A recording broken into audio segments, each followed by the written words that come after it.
Почитуван колега, благодарам за репликата. Кога зборувавме за бројките и за приходна и за расходна страна, ќе се согласиме. Вие велите потребно е да се приберат средства, практично кажавте, за да може со истите да се даде да и се помогне на граѓаните. Меѓутоа, со тоа што се прекинаа времените мерки на владата за намалено ДДВ и намалена акциза, имавме дополнителен ценовен шок кој што ги погоди граѓаните, би рекол, на 1 јуни.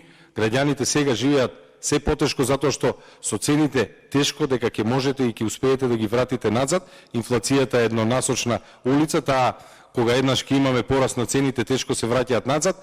Корисник за тоа, бенефитор е владата, таа прибира повеќе средства, а разбирам, зборувате за автопати, а одобрувате 100 милиони кратење во капитални инвестиции. Тоа е парадоксот и затоа велам дека потребно е да бидеме малку поискрени во нашиот пристап. Ви благодарам.